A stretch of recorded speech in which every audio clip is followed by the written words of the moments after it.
Panorama Empresarial, programa de noticias y análisis del acontecer empresarial y económico, tanto de Puerto Rico como del mundo. Es desarrollado por la Facultad de Empresas de la Universidad Interamericana de Puerto Rico, Recinto Metropolitano. Saludos y bienvenidos a un nuevo programa de Panorama Empresarial. El inicio de cualquier año es motivo para hacer una reflexión de lo que se hizo o dejó de hacer en el año que terminó, pero también para hacer vaticinios en diversos campos. Hoy vamos a dedicar nuestro programa a analizar las perspectivas que nos deparará un campo que nos afecta muchísimo a todos nosotros cotidianamente, que es el campo de la economía, y cómo también la economía puede impactar el mundo empresarial, no solamente a nivel mundial, pero sobre todo a nivel de la isla, nuestra isla, que es Puerto Rico. Y para hacer este análisis tenemos a dos recursos de lujo. Aquí tenemos al doctor Antonio Fernández, profesor de Economía y Finanzas de la Universidad Interamericana de Puerto Rico, Recinto Metropolitano. Y tenemos por acá también al empresario y profesor de esta universidad, el señor Manuel Morales. Bienvenido a nuestro programa Panorama Empresarial. Gracias. Vamos a empezar por Fernández. Fernández, quiero que brevemente me hagas un resumen de los logros o no logros que hubo económico en Puerto Rico en el año que terminó, el año 2022. Pues mira, se resume bastante fácil. Puerto Rico todavía tiene como parte de su gasolina los fondos de reconstrucción del huracán, y también sirvió para esos fines el dinero que se facilitó para la cuestión de la pandemia de COVID. En la medida en que eso se fue gastando, la gente pues siguió consumiendo, hubo producción, se fue moviendo la cosa. Fue un año muy bueno para el consumo, sobre todo para los ingresos fiscales provenientes de los impuestos indirectos, que tiene que ver con la actividad donde la gente o las empresas compran, consumen, no necesariamente por el ingreso. Donde también, por otro lado, hubo una rentabilidad muy alta en términos de el retorno a la inversión. Por el lado de las corporaciones fue un año muy bueno. Mucha gente se pudo trascender todo lo que había antes de la pandemia, se montaron en la guagua de la pandemia, mucho empresario lanzó los nuevos negocios, sobre todo por las redes sociales, toda la cuestión cibernética. Hubo mucha historia de éxito. De la misma manera que hay mucha historia de éxito, hubo una que otra pues que no le fue muy bien, no pudieron adaptarse a los cambios, hubo que transicionar, no lo lograron por ciertas razones, no necesariamente por una sola. Pero por ejemplo en el campo de la salud, gracias a Dios, aunque tuvimos el último año de pandemia completa, el puertorriqueño sí fue a vacunarse, se aminoraron los casos de COVID. Ciertamente todavía Puerto Rico tiene un problema de salud pública serio, sobre todo de salud mental. La pandemia, tal vez estamos subestimando los efectos en la psique humana de que la pandemia dejó a todas las generaciones, sobre todo a la generación escolar y de educación superior. Por el lado de la inversión, como les digo, hubo mucha inversión por el lado gubernamental, del lado privado también.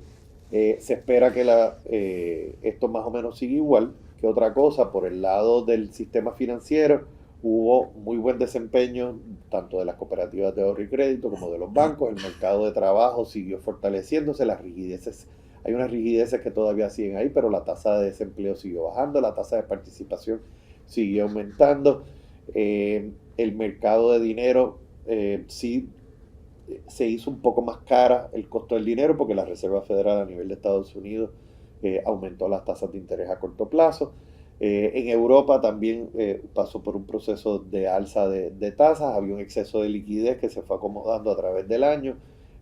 Todavía queda espacio para más intervenciones de las autoridades monetarias.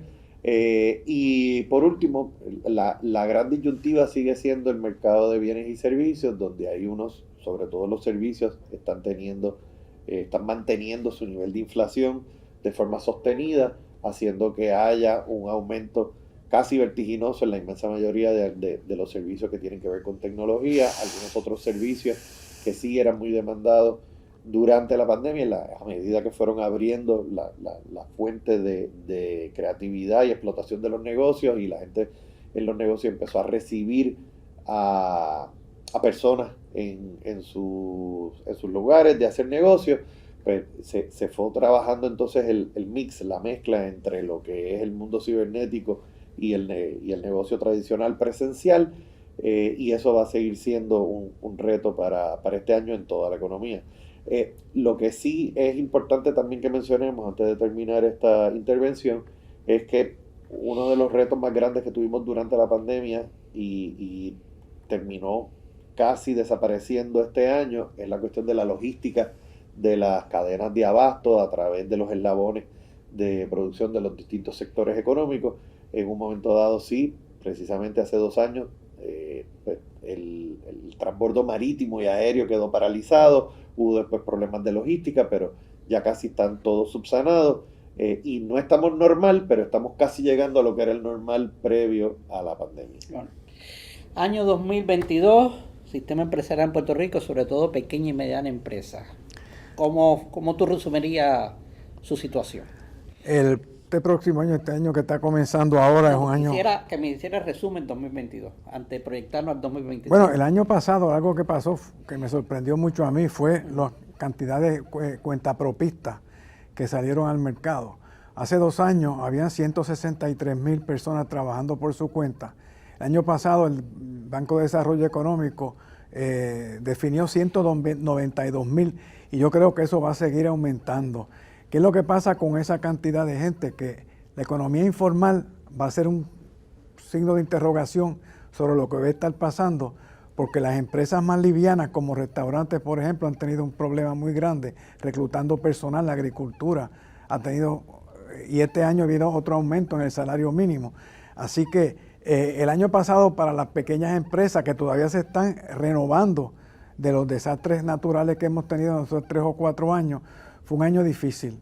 Para los pequeños, mientras más pequeño uno es, más difícil se le hace porque no tiene los recursos para salir de la situación difícil.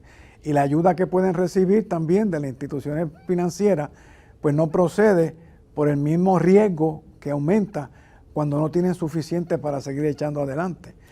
¿Hay alguna estadística que pudiéramos poner en perspectiva la cantidad de negocios que cerraron versus la cantidad de negocios que se abrieron? Porque aún bajo esta crisis hubo negocios que surgieron, sí, en varios casos. Mira, eso ayer en la prensa salió un artículo, yo traje en el Departamento del Trabajo, genera trimestralmente los cierres y la apertura de negocios. Y estamos hablando de que el año pasado este titular del periódico decía que habían abierto 43,000 nuevos empleos en Puerto Rico. ¿Qué pasa? Cerraron también 40 y pico de mil. O sea, porque en el mercado de empleo no solamente es que cesan trabajo, hay mucho reclutamiento, pero es bien dinámico, y ese dinamismo no se lo dan las corporaciones grandes. Ese dinamismo, el entra y sale, es las empresas pequeñas. Estoy sospechando que esa estadística se refiere a negocios que entran en la economía formal. No, empleos que se crean, empleos.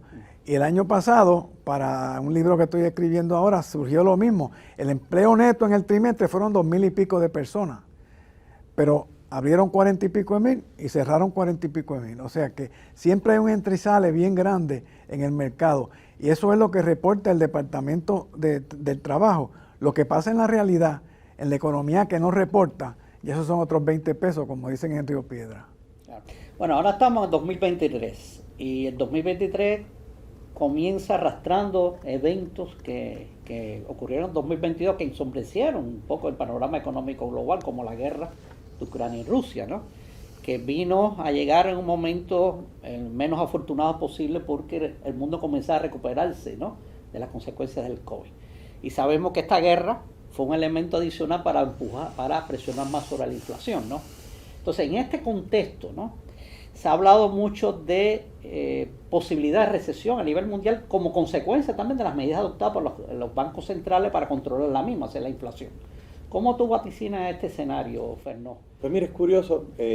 Yo hasta esta mañana pensaba que el costo social y el costo económico que el agresión militar de Rusia a Ucrania había producido sobre todo esta presión inflacionaria en algunos, sobre todo en las cadenas de abasto, a través de la cadena de distribución europea y hacia Asia y demás, pues había percolado a Europa y algunas cosas, en algunos casos específicos, sobre todo en el mercado de energía, al mundo entero. Sin embargo, hoy el Fondo Monetario Internacional prevé que aunque va a haber un costo todavía que no permite que todo el motor económico mundial y europeo va a crecer, no tanto como hubiésemos querido, pero los riesgos a una recesión global se están minimizando porque se entiende que lo que va a haber es una ralentización, o sea, un crecimiento raquítico, pero positivo, aún ajustando por los efectos de la inflación que hace que los precios sean más altos. Lo importante aquí sobre todo es, número uno, los precios más o menos están bajo control. Siempre va a haber alguien que gana, siempre va a haber alguien que pierde. Lo mismo está pasando en Estados Unidos. Esta semana va a haber una reunión del Federal Open Market Committee, que es quien decide si se sugiere o no otra alza en la tasa de interés a corto plazo en Estados Unidos. Y lo que se está mirando sobre todo es qué está pasando con los precios en los servicios, no tanto en la producción de los bienes, de los artículos.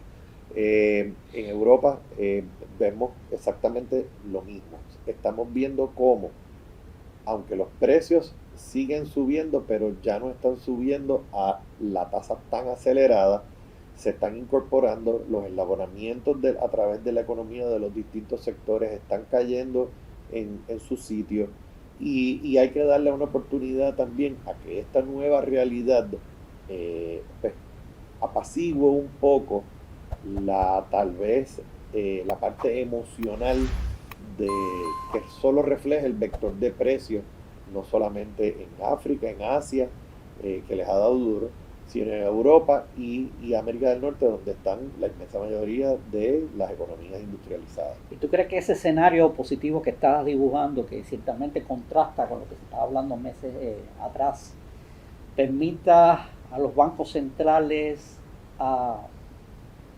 bajar las tasas de interés o por lo menos no hacer más aumentos de la misma? Mira, en este momento yo creo que es prematuro.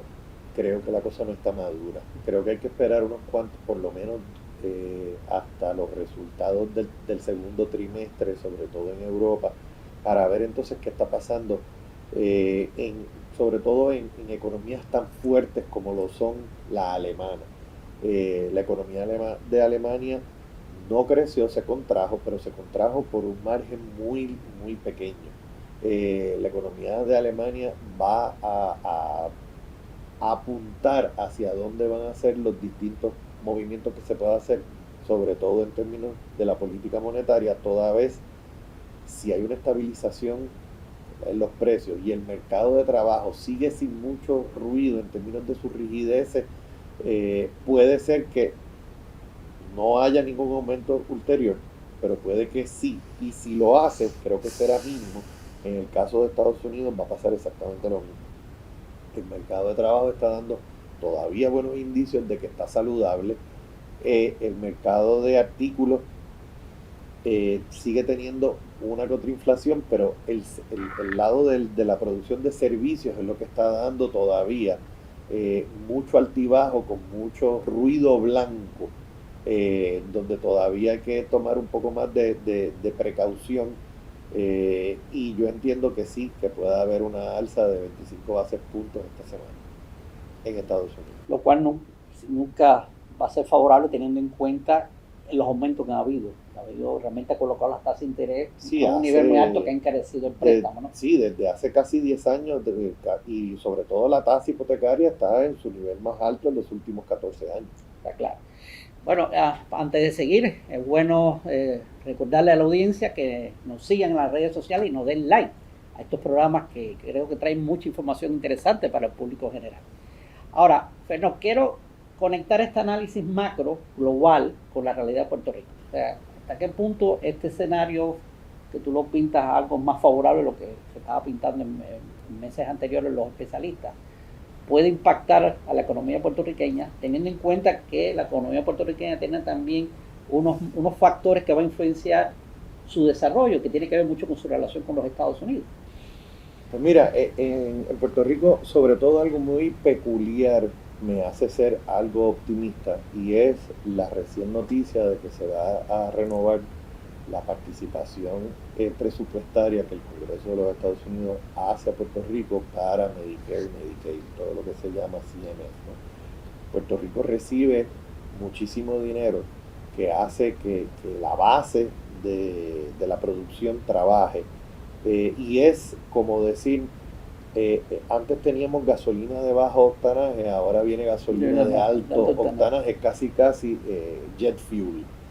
Sobre todo porque la inmensa mayoría de los grupos, sobre todo indigentes, sí participan y se ven beneficiados de estos aumentos en su gasto personal disponible, que implica consumo.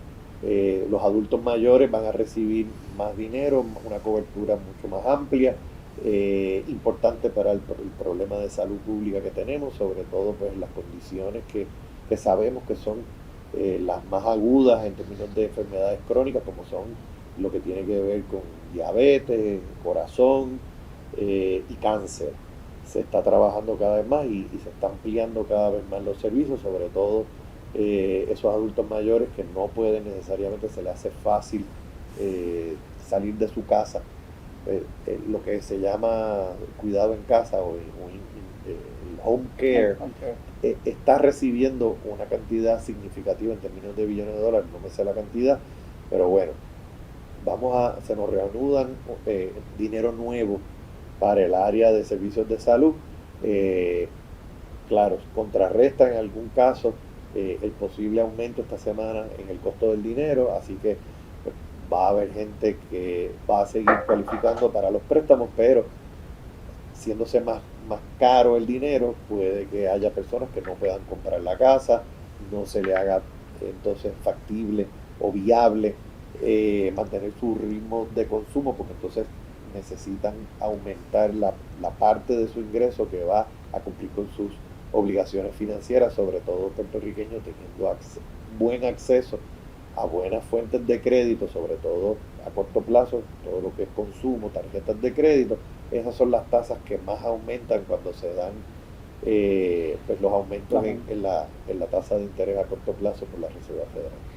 Manuel, ¿cómo podemos trasladar este análisis que hace Fernó al campo de la pequeña y media empresa? Bueno, ¿cuáles tú crees que sean los vaticinios? Una vez alguien dijo que uno pone a 3 economistas en un salón y salen 4 prognósticos, porque yo difiero en varias de las cosas que ha mencionado el amigo. ¿Y en qué difiere? Bueno, aquí para empezar, globalmente yo creo que uno de los riesgos más grandes que no se está considerando todavía en los modelos, aunque hoy la prensa salió diciendo que en Europa había habido un aumento de 0.1% en la economía y que eso amortiguaba la probabilidad, pero 0.1% verdaderamente es algo bien mínimo. Y Paul Krugman también salió con más o menos lo mismo para los Estados Unidos. Mi preocupación es la continuidad de la guerra y qué repercusiones va a tener eso. China está disminuyendo su población, está disminuyendo su productividad, estamos disminuyendo su crecimiento. Y una China que en una época crecía 8, 10% al año, este año están mirando si acaso 1% y cuidado. Esos son billones y billones y billones de dólares en el mercado internacional. ¿Qué efecto van a tener esas dos? Para mí es bien difícil. En Puerto Rico, lo primero que me viene a la mente es el 9.5, el 9.50 que va a entrar en vigor ahora en el verano. ¿Qué es 9.50? El salario mínimo. El salario mínimo. Que va a subir un momento ahora a 9.50. Eso va también a tener sus repercusiones. Aquí en Puerto Rico también, ya desafortunadamente, ya empezó la campaña para noviembre del 24. Vamos a tener política por ahí. ¿Y dónde debe estar la mente de la legislatura atendiendo los problemas y las necesidades económicas? Yo no veo que esté pasando por ahí nada positivo. Pero déjame plantearte algo respecto al salario mínimo. Ese fue el mismo coco que se levantó cuando se habló que se iba a subir al 8.50. ¿Y qué pasó en la práctica? Precisamente para para que estas pequeñas y medianas empresas pudieran aguantar el reto de una baja participación laboral de la población a raíz de todo este recursos financieros que recibieron bajo el COVID, las empresas se vieron la necesidad de autónomamente subir su salario para atraer ese recurso humano que estaba renuente a trabajar. De hecho, conozco muchos restaurantes, por ejemplo. Ustedes saben que los meseros, según las normas federales, el salario mínimo es $3 y pico, ¿no? Porque ganan propina. Hay restaurantes que han tenido que subir el salario a $8 para traer meseros, ¿no? Y han podido sobrevivir a esos restaurantes. Es decir, que no veo realmente cómo ese salario mínimo, ese incremento que viene ahora puede ser realmente aportar un riesgo adicional del que aportó el 850. Bueno, pero es que los restaurantes solamente tienen un segmento relativamente pequeño de la economía completa. También tú tienes la agricultura, que la agricultura tampoco puede conseguir trabajadores. La situación también se complica porque a través de las tecnologías digitales hay mucha gente que se ha ido a trabajar por su cuenta, tiene unos beneficios, trabajan desde su casa, trabajan cuando quieren y no salen al mercado abiertamente a buscar un empleo. Hoy sale en la prensa que sí, que se está pasando una legislación que quieren que los restaurantes paguen salario mínimo completo, sin atender la relación que hay del gobierno federal de que se paga una base y que el resto se compensa, es propina.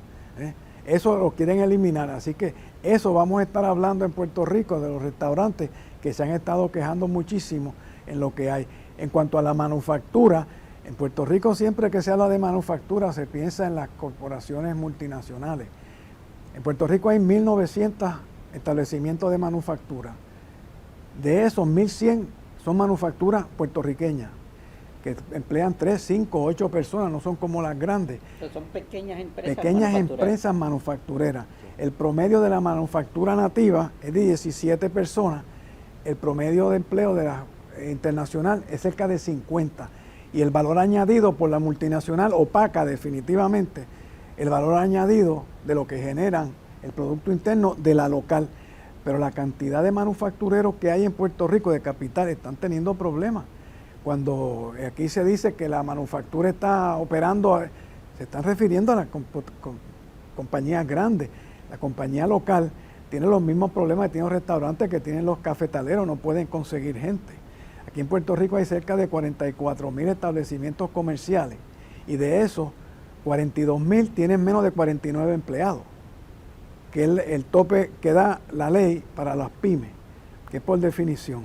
Así que aquí esto es una economía de empresas pequeñas que no pueden atender las situaciones fiscales, las situaciones financieras de la misma manera que lo pueden hacer las corporaciones internacionales. Entonces quiere decir, puedo entender tu análisis que no ves un panorama muy positivo para el sistema empresarial puertorriqueño para el 2023. Tú miras los números que dio la Junta de Planes ahora en diciembre, el consumo que ellos se reporta, ¿no? Vamos a ver cuánto es lo que sale.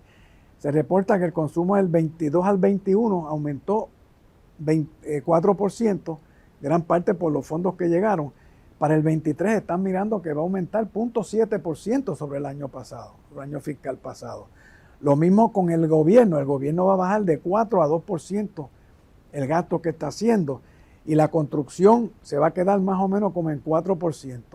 Así que el mismo gobierno está diciendo en sus números que la cosa no se ve tan bien. Ellos tienen la mejor expectativa es que suba de un 2,5% a un 5%, pero la de abajo, la que puede salir bien más de 0.4%, así se están dando un espacio bastante amplio de cuánto están mirando que va a acabar la economía.